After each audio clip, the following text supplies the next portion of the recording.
Tu já teve em outros países? Já, cara. Já foi para onde? Eu tive essa conquista, que eu trato isso como uma conquista. Não é à toa que eu não aproveitei o bastante, porque eu estava meio que impressionado nos lugares que eu fui.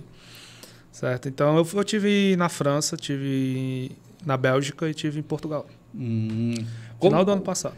Como é que foi essa tua ida? Foi tipo, vou passear ou foi a estudo, foi a trabalho? Tudo começou antes da pandemia, em 2019, com a ideia de fazer um mestrado sanduíche. O que é o mestrado sanduíche? É aquele mestrado que você vai no primeiro momento, passa uma semana, um mês tendo aulas intensivas, certo? E depois faz as outras atividades no seu próprio país e depois vai só defender. Entendi. Então, assim, você não precisa morar lá, você não precisa viver lá para fazer o mestrado. Você vai ter um mês de intensivo, volta e depois defende. Então, tudo começou com esse mestrado sanduíche. Que foi aonde, primeiro? Não, eu tive a ideia de fazer o mestrado sanduíche. Tudo isso em Portugal. Certo? E quando chegou a pandemia, eu tive essa brilhante ideia de largar tudo que eu tinha aqui, largar a família, largar amigo. Isso foi 2021? Agora 2021. Final de 2021. Começo de 2021, que eu me preparei durante um ano financeiramente. 2020? De 2021 todinho. Me preparei um ano financeiramente. Sim. Foi a gente ainda vai chegar lá, foi um dos motivos a qual eu escolhi a área hospitalar, porque a minha área de atuação na fisioterapia sempre foi terapia manual e desportiva. E a docência também. Então, eu odiava hospitalar. Eu odiava a área hospitalar. Já a gente chega lá. Não, depois eu quero conversar contigo sobre essa parte esportiva aí também, mas me lembre aí. Tá. Então, assim, eu passei o ano de 2021 todo me preparando, certo? Quando foi em dezembro, né, nesse período eu me matriculei no mestrado em saúde pública, lá na Universidade do Porto. E me matriculei, passei pelo processo seletivo, que foi bem tranquilo, foi só histórico escolar, os certificados que eu tinha, cursos. Então, eu passei nesse processo seletivo e agora correr atrás do visto. A questão do visto foi muito estressante. Me explica como é que faz... Não, Alex, vem cá, Alex, vem cá. Vamos trocar essas daqui por essas daqui, mas... Melhor, melhor. O cara tá se esquivando aqui. Quase não apareci.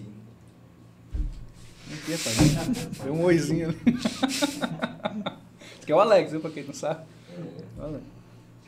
É com ele que vocês falam quando vão agendar as coisas no podcast, é com o Alex. É o grande Alex, rapaz. Aí serve. Ok. E... Isso aqui fica podendo. Uma pequena pausa para hidratação. Para hidratação.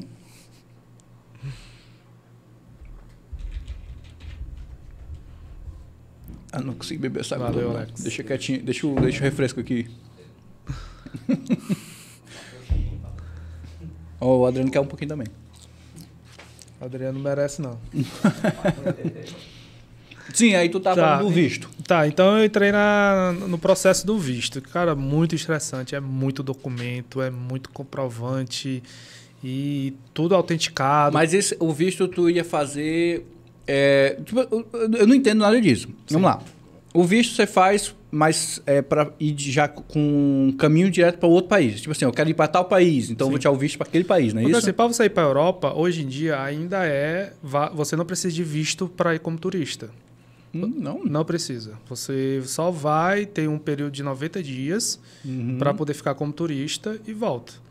Para ficar além desses 90 dias, precisa de ter um visto.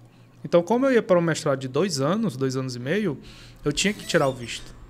Então, eu passei por esse processo que foi altamente burocrático, muita documentação, uma burocracia horrível. Mas tudo isso fazendo aqui da capital? Aqui em Fortaleza. Em Fortaleza mesmo, Fortaleza, né? Isso. Menos mal. Em detalhes. Porque tem uma empresa chamada VFS Global, que ela é menos burocrática do que porque eu fui tirar o visto no próprio consulado de Portugal aqui em Fortaleza. Entendi. Então tinha um funcionário lá que eu já tava para dar um pau naquele cara, velho. Toda vez que eu chegava, o indivíduo, tá faltando isso. Sempre faltava alguma coisa. E ele não era daquele profissional de dizer assim, tá faltando isso. Então, cada dia que eu ia, ele dizia que estava dizia faltando coisa. ponto a mais. Até que na terceira vez cara, fala o seguinte, vê todo o documento, os documentos e vê tudo que está faltando, porque já é a terceira vez que eu venho aqui. Aí foi o que ele fez. Tá faltando isso. Então, eu tive que ir algumas vezes lá. Precisou chamar a atenção. Desse jeito, ter que chegar mais junto para poder fazer. Mas, enfim, foi Esse cara é brasileiro? É brasileiro. É foda. Brasileiro, nem para brasileiro se ajuda. Nem se ajuda. Se fosse português, o consulado mesmo, o cônsul mesmo, aí eu ia achar, mas ficava tranquilo. Mas brasileiro querendo barrar brasileiro. Aí deu certo. Foi mais ou menos 2 meses para tirar o visto. Deu certo, tirei o visto. Recebi no final de outubro o meu passaporte com o visto carimbado, com a vinheta do visto. Uhum. E aí, pós-visto, qualquer momento você já pode ir. Tem um momento que você tem a passagem. Exatamente. Então, Como é que foi essa... Assim, depois que eu tive o visto, eu fui pesquisando as passagens, certo? Então, assim, não foi de princípio, eu não queria ir para a França e nem para a Bélgica. Uhum. Eu queria ir para Portugal, queria chegar em Portugal. Porém, quando eu estava pesquisando as passagens, estava muito caro. Só uma passagem de ida para Lisboa estava R$ 2.800, R$ 3.000. E para Paris, não sei se é mais fácil chegar lá, as empresas aéreas, a logística das empresas aéreas é mais fácil, que estava de R$ 1.600. Às vezes é a procura. Às vezes a procura para Portugal, naquele canto, naquele horário. Naquele momento, né? É. Então, para Paris estava bem mais barato. Estava R$ 1.600 uma passagem de ida para Paris. E eu pesquisando o valor que leva de Paris para Portugal nas empresas low cost, na empresa era low cost lá, estava dando R$100. Então, assim, se você viajava de um país para o outro por R$100. A parte boa da Europa é isso, cara. Cara, é surreal. Você vai de Portugal para França, tudo bem pertinho, pé de trem. Pega um trem e vai. Aí eu fui para Paris, cheguei lá em Paris, né, imigração bem tranquila. O cara até brincou comigo. Meus amigos estão de saco cheio já de escutar essa história. Mas aí o cara achou que eu não era brasileiro. Eu não sei por quê, cara. O que tu acha, Adriano? Por que eu não seja brasileiro, cara? Mas não sei. Também já tem todo o pique de brasileiro. O cara chegou assim pra mim, "You from Brazil?" "Yes, I'm from Brazil." Aí ele perguntou quem era Anderson Silva. Hã? Do nada. Anderson Silva. Aí eu entendi que ele tava fazendo uma pergunta, né? Antes de tudo isso, ele perguntou se eu falava inglês. Eu disse que mais ou menos. Tudo bem. Vamos de francês aqui não vai, né? Francês, você nem falar bonjour direito, você nem só falando certo, bonjour. Eu disse que não era um problema, enfim. Aí ele perguntou se era perguntou o Anderson Silva, eu disse que era o melhor lutador de UFC do Brasil e tal. Aí ele falou GSP, que é o exatamente. Jorge St-Pierre, né? Uhum. Aí, enfim, foi tranquilo, a imigração, ele carimbou meu visto, carimbou meu passaporte, certo? Entrada na Europa. Uhum. E como eu te falei sobre os 90 dias, lá existe o Espaço Exchange. O Espaço Exchange, se eu não me engano, são 24 países da Europa que você não precisa de visto para entrar. Então, você pode entrar por qualquer lugar. Até 90 dias, né? Até 90 dias. Então, eu entrei em Paris, o primeiro bucho. Pronto, brasileiro ilegal, chegou lá. Exportamos mais um. Então, assim, cheguei em Paris e, cara, eu sozinho, sem... Pois é, eu quero entender que loucura foi essa. Cara, até hoje eu me pergunto que foi que deu na minha cabeça pra viver tudo isso. Mas é bom. Cara, foi loucura. Mas foi loucura. Tipo assim, passou muito perrengue? Demais, cara. Você é louco, mano. Já a gente vai chegar lá. O que eu passei em Bruxelas, eu não desejo nem pro meu pior inimigo, apesar de eu não... Bruxelas fica na Bélgica, capital da Bélgica. Né?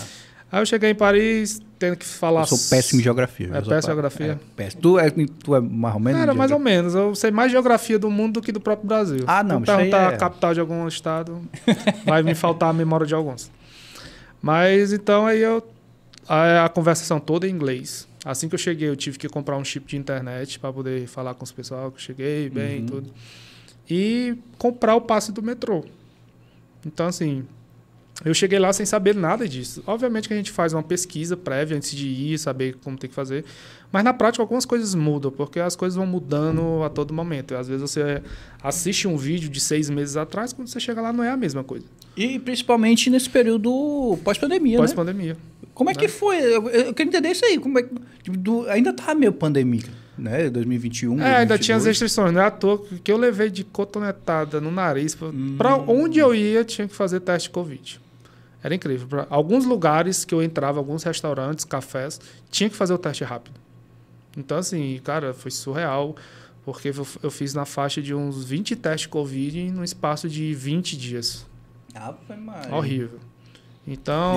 E é aquele incisivo, né? Que, não é aquele sanguinho, não. incisivo, é aquele que vai lá, Ah, meu Deus do céu. lá na alma. Horrível. Aí cheguei em Paris, peguei o metrô, e isso eu já tinha reservado o hostel, né? Peguei o metrô, eu pesquisei que eu tinha que pegar o metrô e descer em tal canto. Um mito que as pessoas acham, metrô em Paris deve ser horrível de pegar. É muito fácil, cara. É muito fácil, é só você pesquisar qual linha você tem que entrar e qual linha você tem que descer, é muito fácil. Então, eu não E tive... lá é bem grande, né? Não, é gigantesco. As linhas de metrô. Tem muitas linhas de metrô lá. Acho que deve ser por isso que o pessoal deve achar mais... Deve achar difícil. Deve achar difícil. Então, eu cheguei no hostel, O curioso é que um dia antes eu estava em Fortaleza fazendo 35 graus, cheguei em Paris fazendo 4 graus. Como é que foi tratar com essa diferença? Cara, eu dizia pra todo mundo, não, frio não vai ser nenhum problema não, é de boa, eu amo frio. Claro, vou ali pra Guaramiranga. Eu durmo no ar-condicionado, durmo no ar-condicionado no 16 sem blusa, tá de boa. Cara, que nada, mano. Quando você pega 4 graus, é de doer o osso frio, cara. É de doer o osso. E toda vez que eu falava, saía aquela fumaça da boca, parecia um matuto, velho. Parecia um matuto no meio de Paris. Eu falando, eu pegava o celular pra fazer um selfie e eu falando só pra fumaça sair da boca. 4 graus já dá neve? Ou não chegou, Não chegou a neve, pegar uma não. chuvinha não, durante... Em Paris, não. Em Bruxelas eu peguei. Ah. Então foi maravilhoso conhecer Paris. Eu cheguei à noite, num dia, conheci algumas coisinhas ao redor do hostel mesmo, e no outro dia que foi punk. Eu calculei, eu andei 22 quilômetros em Paris em um dia. Eu fiz os pontos principais a pé, eu não ia de metrô. E não era por economizar, não, é porque de fato eu queria viver a cidade. É sempre bom você... Então eu passei por algumas igrejas muito lindas, que não estava no roteiro de turístico, que não era aquele ponto turístico de cartilha. Tu não conheceu ninguém lá? Não conheci ninguém, cara. Ninguém. Caramba! Pra não dizer que eu não conheci ninguém, eu ia passando num parque lá, tinha 2 molequinhos jogando basquete. Aí eu tinha que bater a minha bolinha, né, o cara? viciado em basquete. Tinha que bater a minha bolinha. Cheguei lá, eles não falavam inglês, então foi no Google Tradutor. Eles não falavam inglês e nem eu falava francês. Então foi no Google Tradutor, pedi pra jogar, foi super de boa. Passei umas meia horinha jogando com eles. Foi bem tranquilo, bem receptivo. Falei que era do Brasil e tudo. Foi bem tranquilo. Queria logo jogar uma bola. Botaram a bola de basquete no chão pra jogar uma bola. Mas o francês... assim, como você tem um entendimento de uma outra língua, que não é português, o francês ele é realmente muito difícil? Ou se tu acha que se tu se forçasse um pouquinho assim, não, já peguei esse bonjour aqui, ele usa pra isso aqui, um mon, alguma coisa já usa ali. Cara, eu vi que no francês tem muita questão da língua. O R deles são muito forte. Então, assim, eu nunca parei para estudar inglês. Mas o pouco que eu vi assim por cima, para mim foi inaprendível. Não sei se diz essa palavra. Mas não tem como eu aprender aquela língua. Obviamente que se você estudar, você se dedicar, você consegue. Mas eu acredito que seja muito difícil. Porque a gente, como brasileiro, né, o português é uma língua perto do latim ali assim, a gente bate muito no italiano, no castelhano, no espanhol. Tem uma semelhança. Entendeu? A gente consegue se bater um pouquinho ali assim. Aí eu fico imaginando, será que o francês ali bem perto da Espanha, assim, será que não tem umas coisinhas? Não dava, cara. Tinha algumas placas, alguns panfletos que eu pegava assim lá e eu tentava adivinhar o que vinha ser aquela palavra e não dava. Não tem como saber o que é. O Google Tradutor te ajudou muito? Demais, cara. Principalmente em Bruxelas. Porque... Tu foi de França para Bruxelas? Sim, eu fui de Paris para Bruxelas. Aí entra naquele ponto do lado positivo da Europa. Eu fui de ônibus de Paris para Bruxelas, eu paguei 6 euros. Na época, o euro estava R$6, saiu R$34 uma passagem de um país para o De um outro. país pro outro. R$34 daqui pro Brasil para... Eu acho que o R$34 não é nem daqui para Fortaleza, mas daqui de frete. Não. Então, assim, lá é muito acessível a viagem. Então, se você vê alguém, assim, viajando na Europa e tudo, cara, nem sempre é uma pessoa rica. E outra coisa, lá, eu acho que a cultura europeia tem muita acolhimento ao viajante. Eu acho que eles têm muito disso. Sim, para Entendeu? turismo, sim. Exato, para turismo, entendeu? Pra Não turismo. fica aqui roubando meus empregos, não. Sai daqui, seus imigrantes. É tipo isso, cara. Mas para turistas, os caras são, tem cara, turista, gaste seu dinheiro aqui, gaste seu dinheiro aqui. Facilita para ele ir ali, entendeu? Para poder gastar seu dinheiro ali. Não, foram muito receptivos, cara. Só teve um McDonald's lá em Paris que eu cheguei para almoçar e a atendente não queria falar inglês. Porque lá eles têm o francês ele tem essa parada do não inglês, né? Aí eu perguntei, you know speak English? Ela falou no. Aí eu, oxe, então tu entende o que eu falo, mas tu não quer falar. Então assim, foi meio que... E logo um McDonald's, cara, que é fácil lá pedir o number 1, number 2, number 3. Aí eu tive que foi no apontado dele. Aquele ali, tal. Então alguns franceses tinham uma certa resistência em querer falar inglês. Isso é fato. Eu tô afastando o microfone assim porque eu tô comendo. Como aí, mas mexe no negócio aí. Deixa eu falar um pouquinho aqui enquanto... Lá na França eles têm eu acho que é um negócio de guerra, né? Que eles têm essa resistência em falar inglês e tudo mais. Mas tu passou quanto tempo lá na França? Foi coisa de dias ou... Cara, em Paris eu passei 4 dias. 4 dias em 4 Paris. dias em Paris. Cheguei num dia, 3 dias e meio. Eu cheguei no final de um dia, passei mais 2 dias cheios e no último dia eu já saí de manhãzinha, fui pro local lá para pegar o ônibus para ir para Bruxelas. Mas isso tudo tava no teu organograma, tava no Depois esquema? que eu comprei a passagem, tava. Ah. O porquê que eu fui para Bruxelas? Porque eu assisti um youtuber, Roger Batista, cara incrível, gente boa pra caramba, um cara sensacional. Ele faz que tipo de conteúdo no YouTube? Ele faz um conteúdo para quem quer ter um sonho de morar em Portugal. Ele fala sim. valor de produtos lá em Portugal, trabalho. Isso é bom. Outlet em Portugal. Agora ele está em Bruxelas. O YouTube ajudou muito, né? Nesse tipo. Você assiste alguns vídeos, meio que você já se situa no local ali, já dá um bizu. O YouTube, ele ajuda, mas ele também atrapalha. Tu passou por alguma coisa que o YouTube atrapalhou? Porque alguns conteúdos no YouTube, alguns youtubers, passavam a visão de que era tudo mil maravilhas. E não é tudo, não é mil maravilhas. A gente vai chegar nesse ponto quando eu for falar de Portugal. Uhum. Então eu fui para Bruxelas porque eu entrei no grupo do Roger e ele foi super tranquilo. Aí eu falei, rapaziada, tô indo mês que vem. Porque nesse grupo tinham vários brasileiros que estavam indo. E aí a gente compartilhava as experiências, né? Principalmente nesse grupo dele. Eu acho que eu fui o único que eu fui com visto. As pessoas iam como turista, porém com a intenção de morar lá. De se legalizar lá. Brasileiro ilegal na Europa. É isso que eu tô falando. Então, quase que 90% dos que estão no grupo dele iam com a intenção de ficar. Ia como turista, não é à toa que comprava de passagem de ida e volta. Uma das regras para turismo é essa. Engasgado. Eu tava esquecendo disso, que tu falou que ia comprar uma passagem, 2 mil e pouco. Eu comprei só de ida. Pra ir pro Portugal, aí tu comprou pra França só de ida. Só de ida, porque eu tinha visto. Entendi. Porque eu tinha visto. Porque se eu não tivesse visto, eu tinha a obrigação de comprar de volta. Entendi. Que é um dos requisitos para poder entrar na Europa. Então se eu for sem visto, eu tenho que apresentar lá na embaixada, no consulado? Na imigração. Na imigração. Isso. Eu tenho que apresentar a passagem de ida e volta. Eu comprei para ida e daqui a tantos dias eu tenho uma volta aqui assim já. Então tem que ter um valor. E tem um valor na conta. Tem um valor, 65 euros por dia. A cada dia que você passar, vamos supor, comprei uma passagem de volta para 10 dias, você tem que ter 665 euros. Isso é bom saber, isso é bom saber. Ou em forma de dinheiro ou cartão de crédito. Além de que, seguro viagem. Tem que fazer. Tem que fazer, é obrigatório. Se você chegar lá com nenhum desses pré-requisitos, tu volta no próximo voo. E o seguro viagem salva muitas vezes. Cara, salva pra caramba. Eu esqueci de fazer o seguro viagem na volta.